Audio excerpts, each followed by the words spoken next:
welcome to another episode of Two Guys and a Chainsaw. I'm Todd. And I'm Craig. Today's film is High Tension from 2003. The French film, otherwise known as Haute Tension, or something like that. I don't know how you pronounce it. I didn't take French, I took Spanish. So, well, I'm glad you gave it a try. I had to give it the old college try, right? Right. Yeah, my wife, she took French in college. She couldn't figure out how to pronounce it either, so she's giving me a dirty look right now, so I'm probably going to edit this part out. It's been at least 10 years since I've seen this movie. What made you want to watch it now? Well, because I don't think that... All right, my thought for picking it was, I've never seen this, and I see it referenced online all the time. People are all the time referencing this movie. And so I thought, I need to get with the times and see what this movie's all about. As it turns out, I think I have seen it before. Oh, yeah? Because... I'd be surprised. Yeah, first of all, this is a movie that relies on a big twist ending. So if you haven't seen the movie and you don't, and you do plan to, you may want to not listen to this until after you've seen it, because I went into it and it was just only vaguely familiar, but I felt like I knew something that I wasn't supposed to know in the beginning. And as it turned out, I was right. But really, I didn't remember it well at all. So it has to have been 15 years or more since I've seen it. I guess it couldn't have been more. It just came out 15 years ago. But anyway, that's why I picked it, and here we are. Your spidey sense was tingling. Yeah.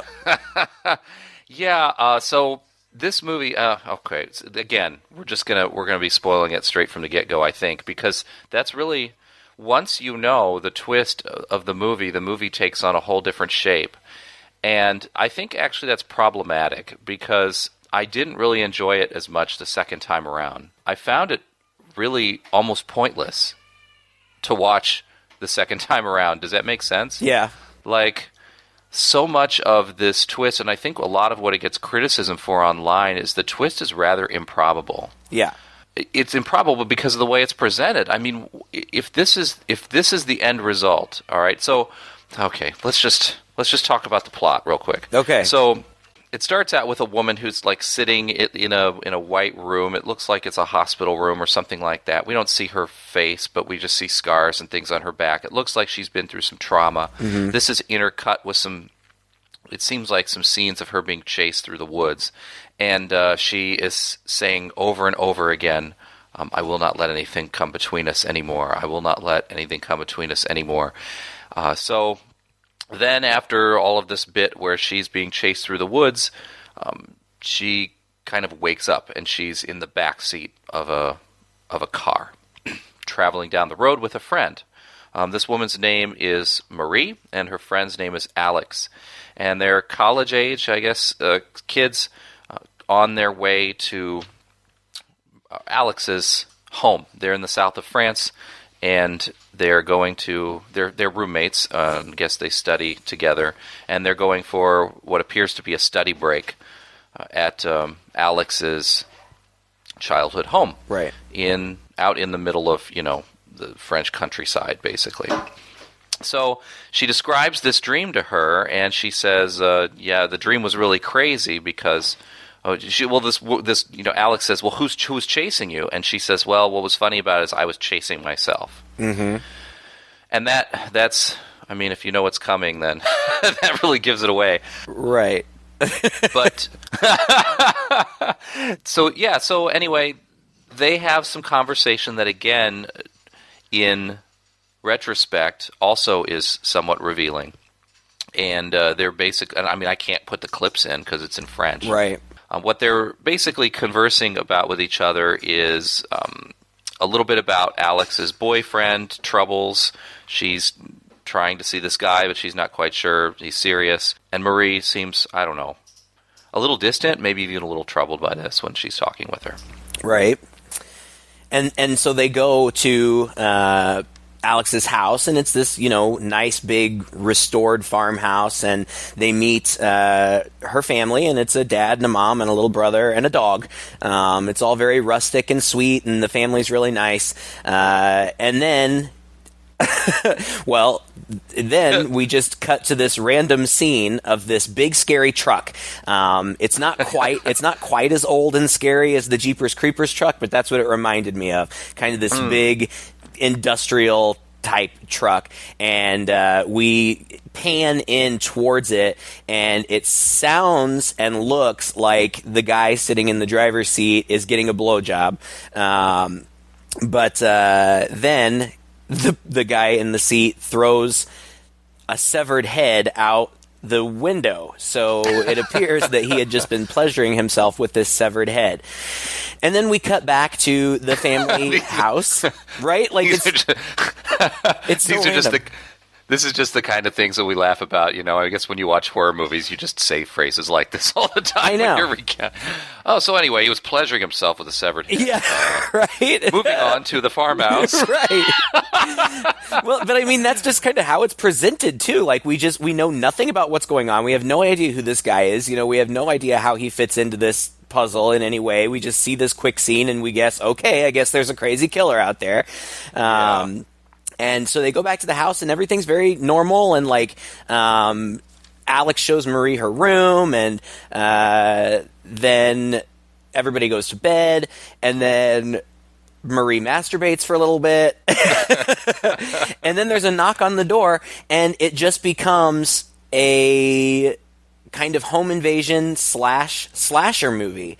This big, burly, scary-looking guy who we see from the very beginning. There's no kind of trying to shroud who he is or anything. We see his face. And, I don't know. He looks rough. He looks like a big guy. I wouldn't want to run into him in a dark alleyway.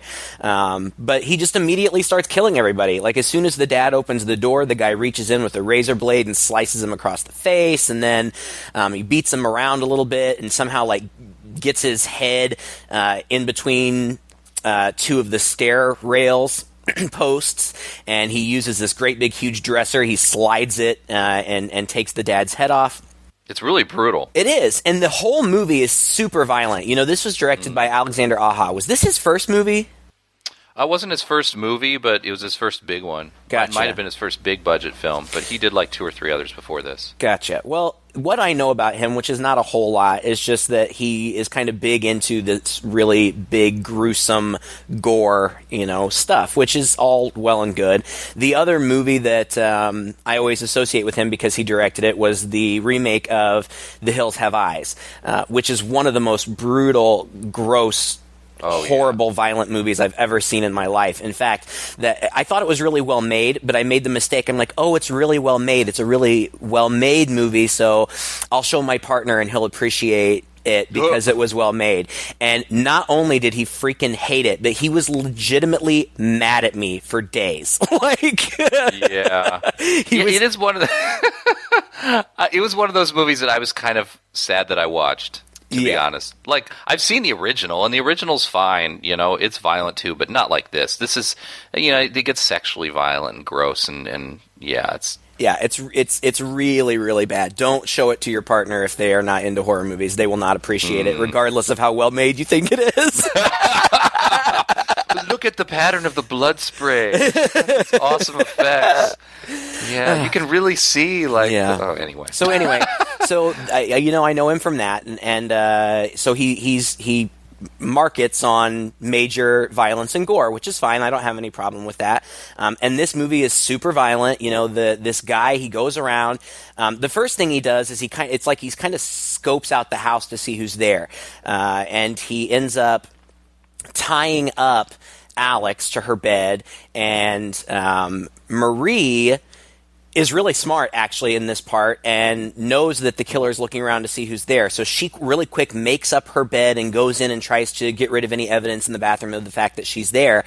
And when he comes in, she hides, and though he almost finds her, he doesn't, and so he doesn't even know that she's there. So then he kills the mom. He slits her throat and blood splatters everywhere. And the little boy, he's already killed the dog. The dog was the second thing he killed. And then the little boy goes running outside and runs out into the field, but we see the big guy follow him with this great big huge shotgun, and he shoots the little kid. Marie comes back in, and she goes into Alex's room, and she's like, I'm going to help you. I'm going to get you out of this. She tries to untie her, but she can't. And eventually the big guy comes back, and he takes Alex out to his truck and is going to go off with her, I guess. Somehow Marie sneaks into the back of the truck with her, so they're both there. And then it becomes just kind of like a little road movie for a little while. Right. Yeah. Yeah, Marie's in the back of the truck. It's an interesting scene because it looks like Marie... Marie has a knife, and it looks like she's poised, ready that when this guy comes around to the side of the van to close the door, she's going to stab him. But instead, he just immediately slides the door shut and locks it before she can. And so she's stuck in the back of this truck as he drives to a convenience store, gas station. And while he's pumping gas, Marie slips out of the truck. And I think the first note that I make on my paper is, how did she get out of the truck? Without him noticing. Right. Yeah, and it's an interesting scene because it's a close-up on him putting the gas pump inside, and then the camera slides down to the ground level and slides across underneath the truck, and you just see these legs drop out, like she came out the back. Mm-hmm. And then she, walks across, and while the guy is pumping gas, there's kind of this tense scene where the gas pump is slowly clicking towards, full, and she is sneaking her way towards his view of her is blocked by the truck because it's huge and doesn't have windows. And finally, when it clicks, she runs and takes off into this convenience store, and there's a clerk in there, and he's a nice guy. And she runs around and hides in the aisles. And I don't think he sees her initially. Maybe he's in the back and he comes out. No, he did, because she runs in and he's standing behind the counter and she says, call the police. And he's like, what's going on? Oh, that's right. And he's like, what's going on? But she doesn't have time to tell. She just runs around and she's hiding. And this big guy comes in. And here was the big, kind of first surprise for me was the big scary guy walks in and is like, hey, Jimmy, how's it going? So he knows, like he frequents this gas station. So apparently he's from around here, and Jimmy knows who he is, but Jimmy also knows that this girl is hiding, and he doesn't know why. And so the big guy goes around, shopping, getting some stuff or whatever, and he's talking to Jimmy at the counter, and Jimmy notices that there's blood on the big guy's hands and becomes kind of visibly nervous.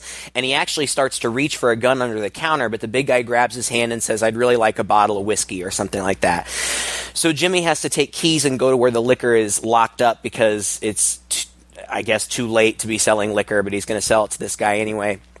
And as he's standing there at the liquor cabinet, unlocking it, he really furtively kind of looks over to his left and sees Marie crouched down, and he kind of gives her a wink or a little nod or something like, it's going to be okay, I'm going to help you. And then immediately the big guy comes up behind him and kills him with an axe in the back. Yeah. And he's dead. Yeah. Sorry, Jimmy. Poor Jimmy is very dead because, not only does he axe him in the back, Jimmy's on the floor face down with his axe in his back. The guy, kicks him over onto his back and then just, steps on him to, push and grind the axe further into him. It's just really... Whew, I mean, it's really gross. It's really brutal. But this is a really high, tense scene, and I think the movie earns its title, Sure. It really does. This guy is really painted as ruthless and relentless, and it's like nothing gets by him, And when he just openly just kills this gas station attendant, you realize it doesn't matter. They're in a public place. Somebody else could walk in. This guy just axes this dude. Right, and he's got to be crazy.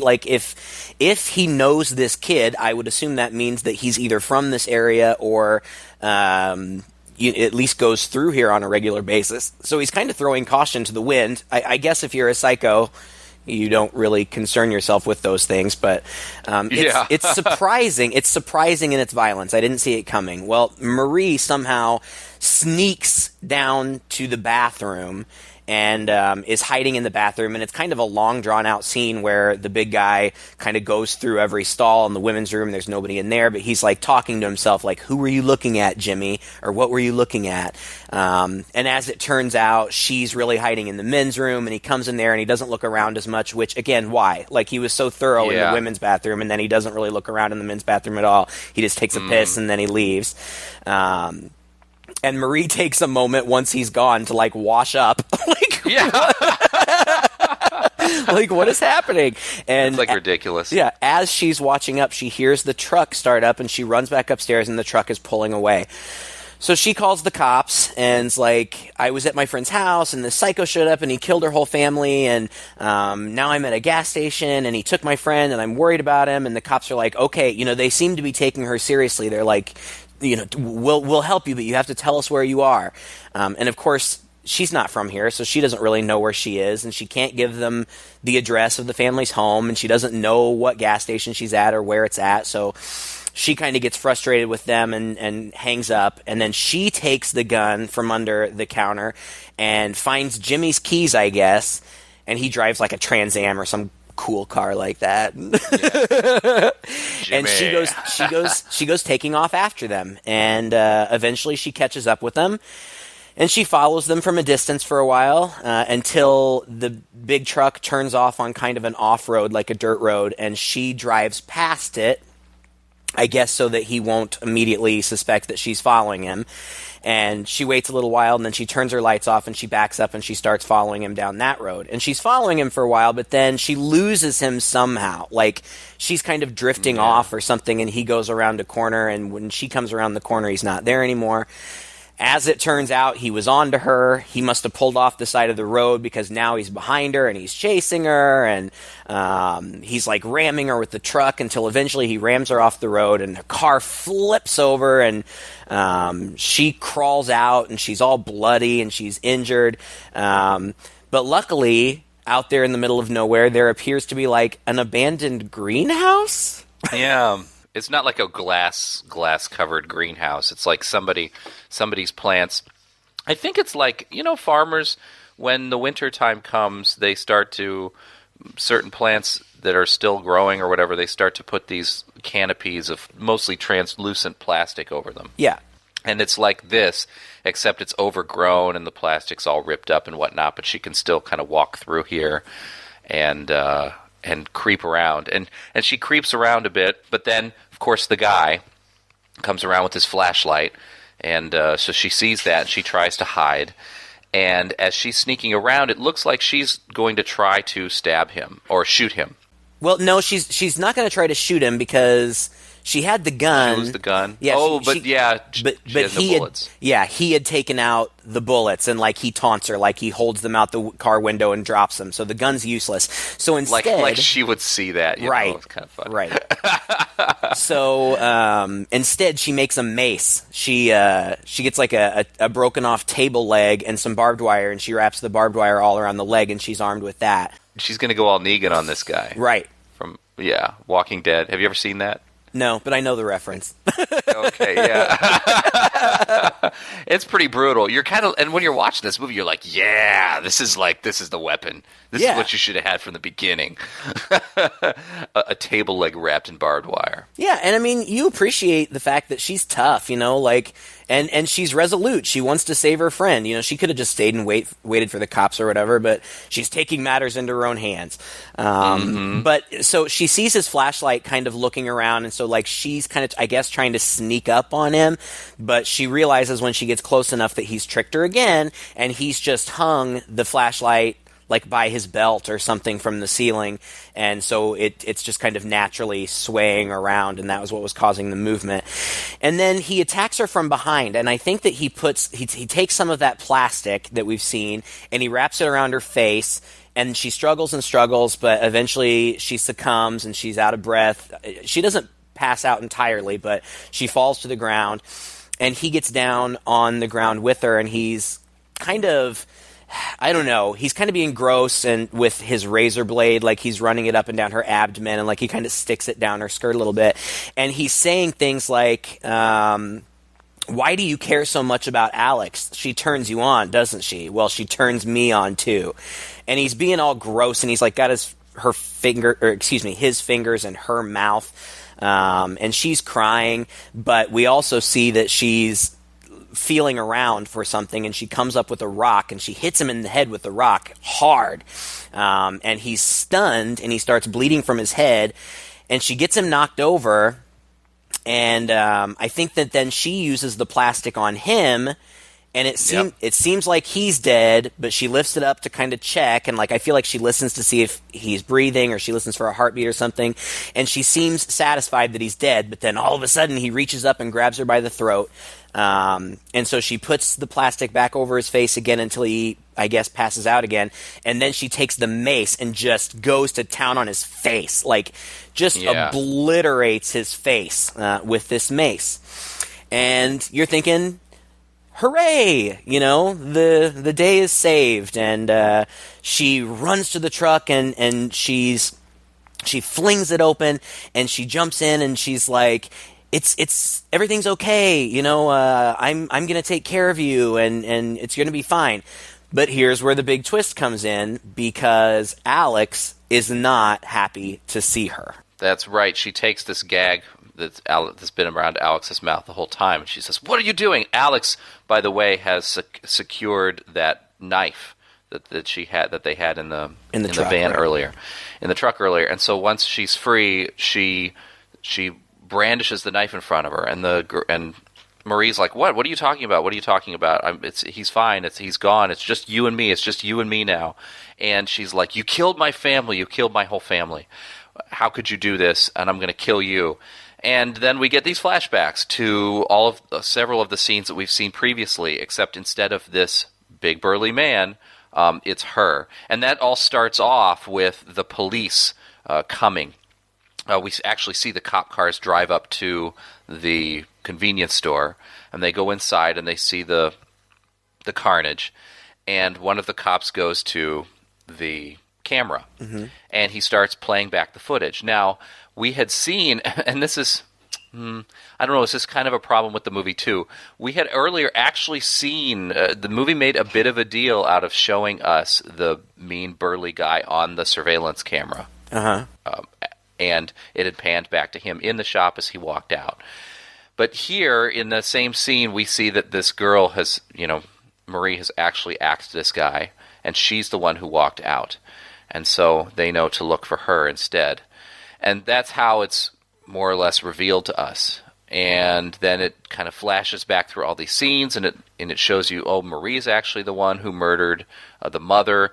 Maybe Alex was actually in the closet watching. Maybe she was the one actually watching. Right. I'm not quite sure there. I think that was implied, but it all kind of cuts around rather quick. And so Marie is disturbed, and it appears that Marie has this love for Alex, and maybe is having a hard time wrestling with it or coming to terms with it or something like that. Or she's just psycho and wants her all for herself, and all the talk of the boyfriend and whatnot kind of gets her going. And so she's gone on this murderous rampage. Well, yeah. Oh, gosh. Okay, so she goes on. That's all right. I'm going to finish this out real quick, and then I'm going to talk about the many questions and problems that I have with this. Well, we're hitting a record here. I mean, I don't think we've ever finished the plot of a movie so early. Because I knew that we would, because there's really not much to it. And, like, usually I take pages of notes. Like, I usually have at least 2 full pages of notes. And I've got, like, half a page here. I knew that we would get through it really quickly. But anyway, Marie is trying to reassure Alex, and it's like she's confused. Like, she's like, what are you talking about? I don't even know what you're talking about. And so Alex stabs Marie in the abdomen, and then Alex takes off running. All of a sudden, Marie turns back into the big burly guy. It's like there's a flip or something, and all of a sudden she's that actor again. And of course he's all bloodied and disgusting, and he goes to the back of his truck and pulls out a cement saw, of all things, like this huge circular cement saw, and he's chasing her through the woods, and he's saying, "I'm gonna take care of you, Alex." And I feel like, that's meant to have dual meaning. I don't know. Yeah. But what we realize is that her dream in the beginning was this is it. This is it happening. She's the one who's in pursuit, and Alex is the one who's running away. And it's very Texas Chainsaw Massacre in this moment. I mean, the guy even looks like Leatherface, and he's brandishing this huge saw, and they're running through the forest. And it even, plays out the same way. She gets to the highway, Alex gets to the highway, and there's a car running by, and she runs out in front, and it swerves and kind of goes in the ditch, and she runs and jumps in the back, and she's like, come on, let's go. But of course, he can't get the car started, so the big scary guy shows up with his huge saw and jumps up on the hood and puts it through the windshield and totally just eviscerates the driver, and the whole inside of the car is just, it's like a geyser of blood, and Alex is covered in blood. But eventually she gets out, and Marie eventually notices that she's out, and she's kind of pulling herself down the highway because I guess she stepped in a big piece of glass or something, so she's incapacitated. But we also see that she's either found in the car or found in the street a crowbar, and she's kind of dragging that along with her, but she's kind of keeping it hidden underneath her arm. So then Marie ends up, standing over her, and she's like, so you want to drive me crazy, you bitch? And then she's like, do you love me? Do you love me?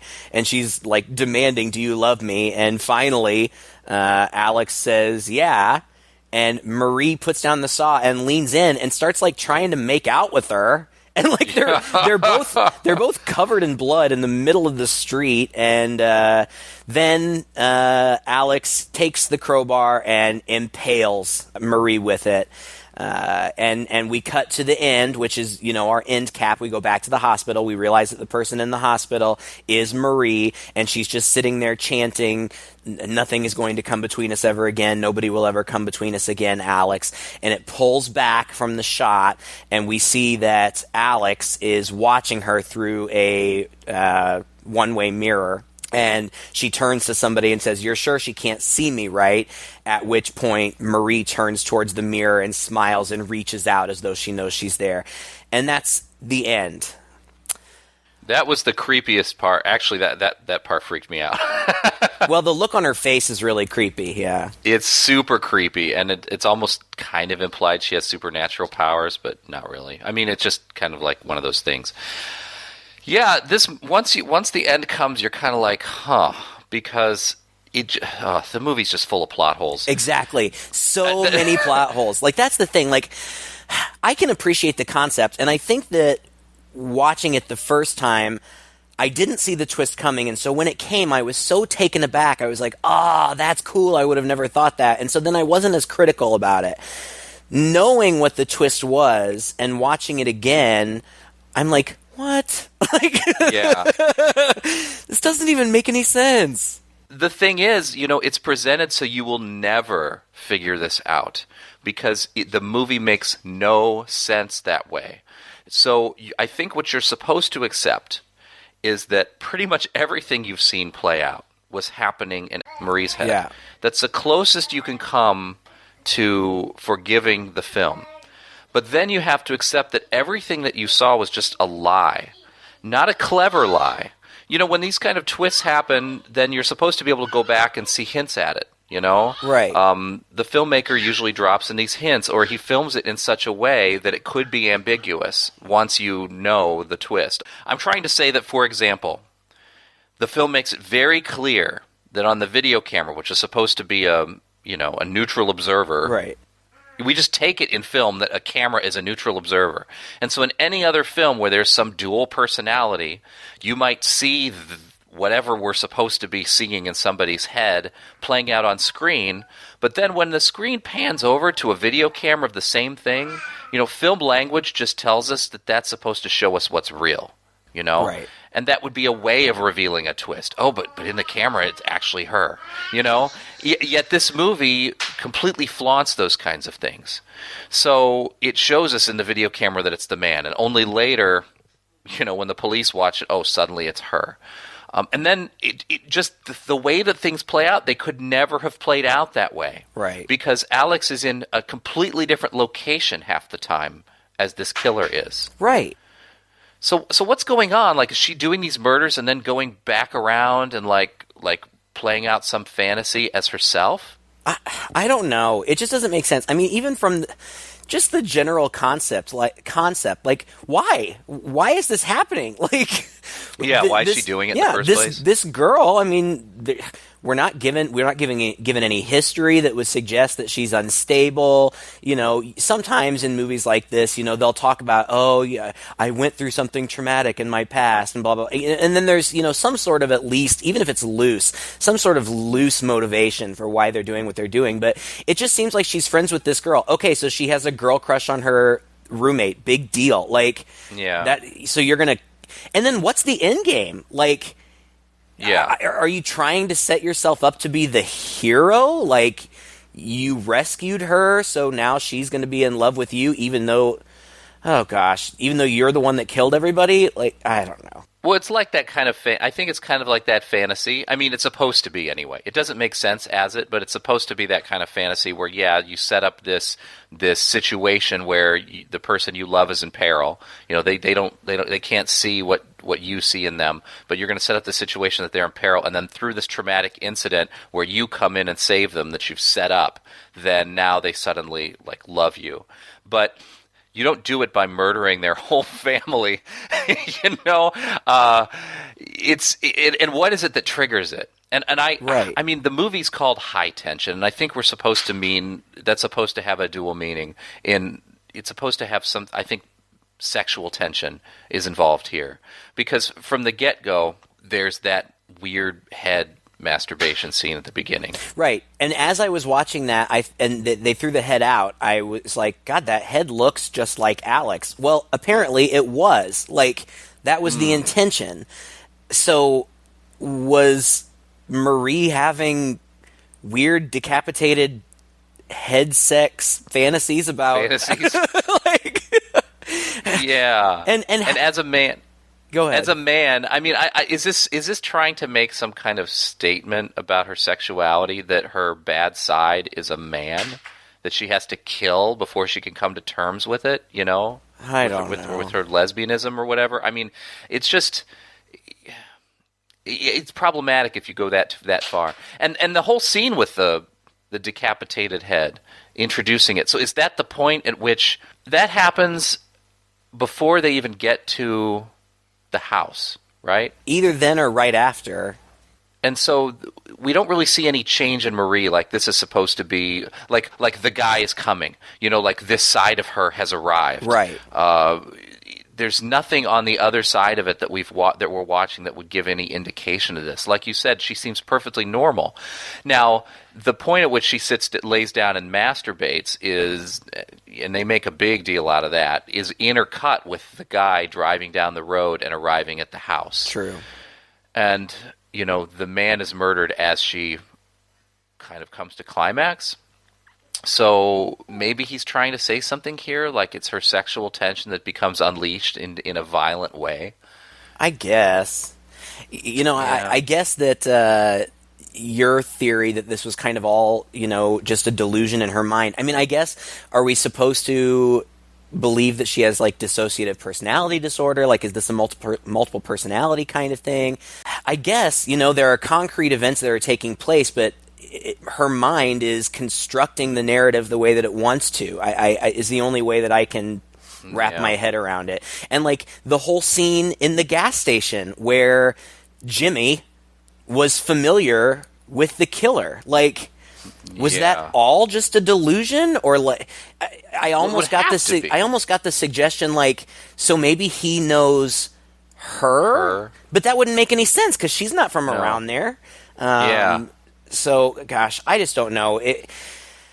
It's a frustrating movie, and it's funny, as we sit here talking about it, I feel like somewhere out there are huge fans of this movie who, if they heard us talking about this, would have all kinds of explanations that we're not coming to. Well, the problem is you feel cheated as a viewer, I think, because it's almost back to that whole "it was all a dream" kind of trope. Yeah. And nobody really likes that unless it's done in a very clever way. And this movie doesn't offer those clever aspects of it to let you go back and piece the puzzle together like you should have all along, you know? Mm-hmm. It's just not that at all. It is truly this, at best, it was all a dream.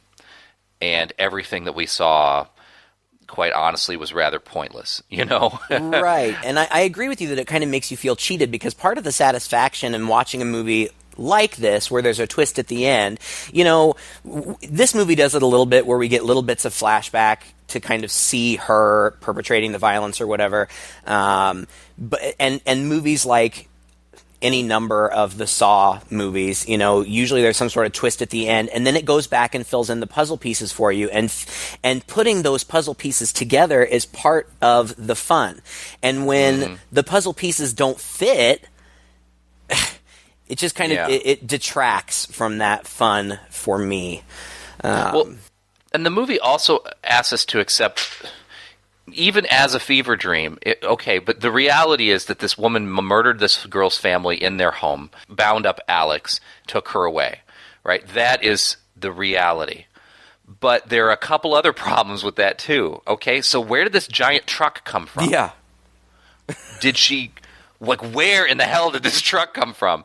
Because it's kind of undeniable there's a giant truck because she's hauling Alex around in it. Mm-hmm.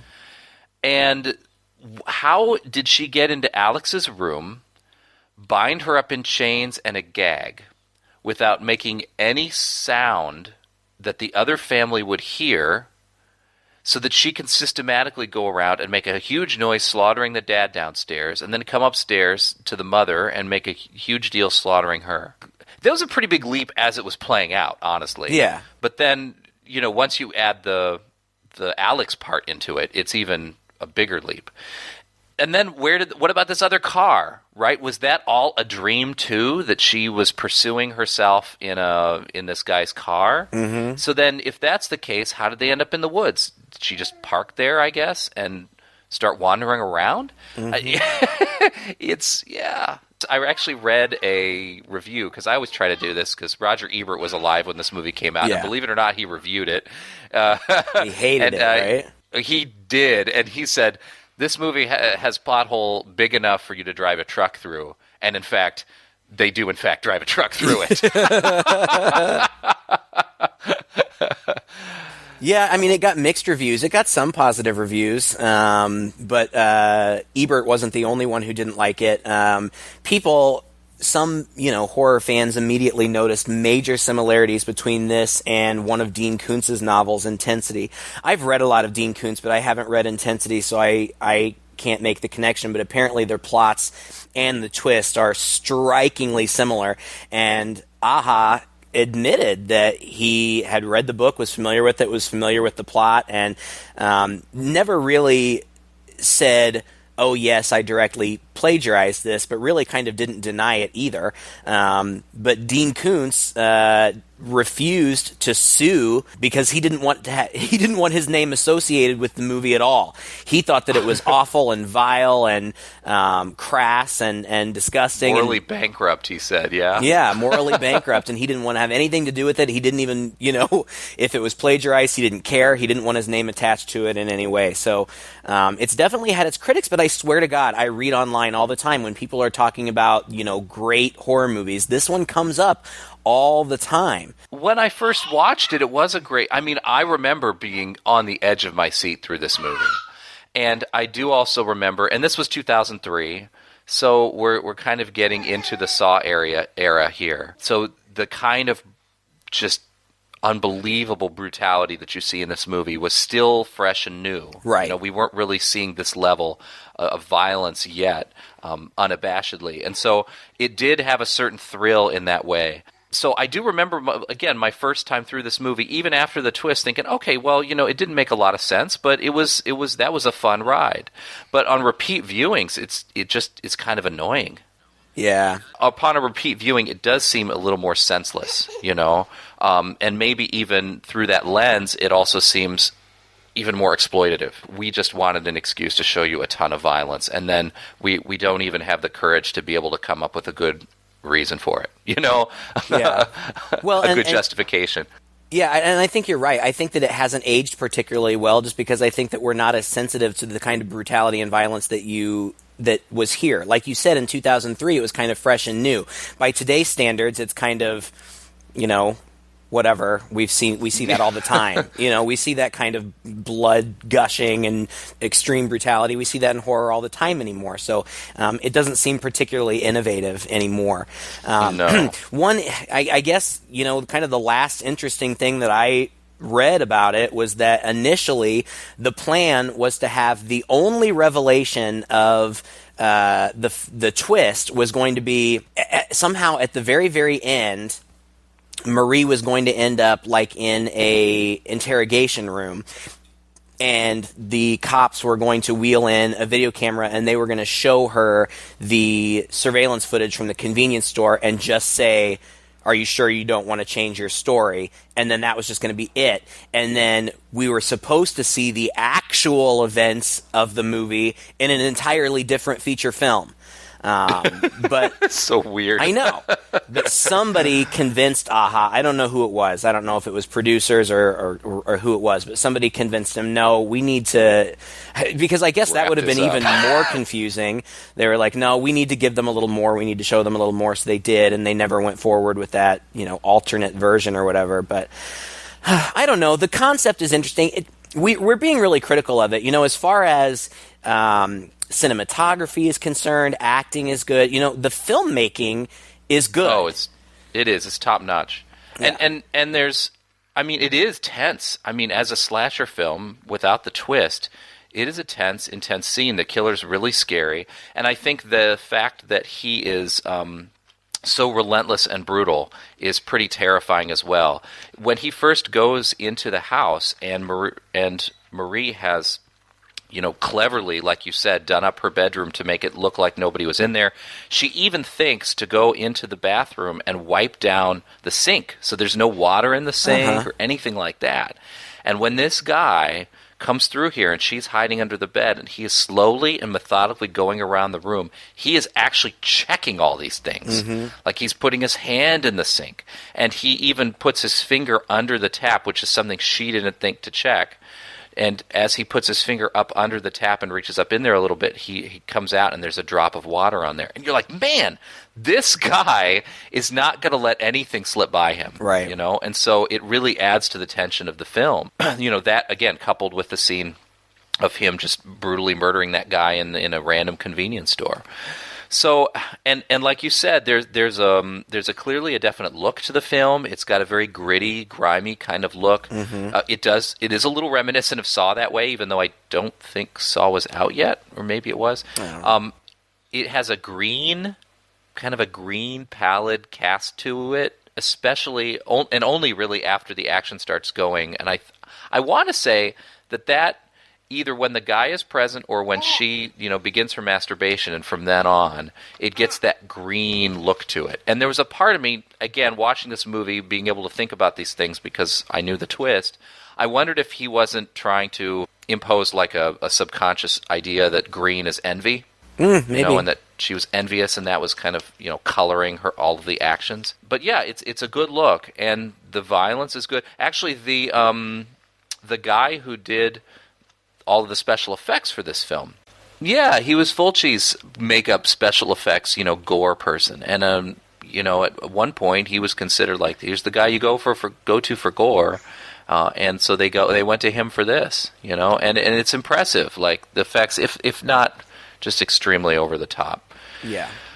But yeah, so I mean, it has its merits as a film. It does. And the movie kicked off what at the time was dubbed the new French extremity movement. I mean, there were books written about it and stuff like that, of this series of films that came out around this time that were coming from France, one of which was Martyrs, and that might have been one of the last, you know, a few years later. I don't think it was a movement that lasted too long, but it was a time in which when French filmmakers were experimenting with doing this extreme stuff. And, you know, I don't know. It doesn't really appeal to me. I hated Martyrs. I mean, that movie I really have mixed feelings about. I'm sure we're going to do it eventually. Yeah. But, this movie I feel similarly about. I have very mixed feelings about it.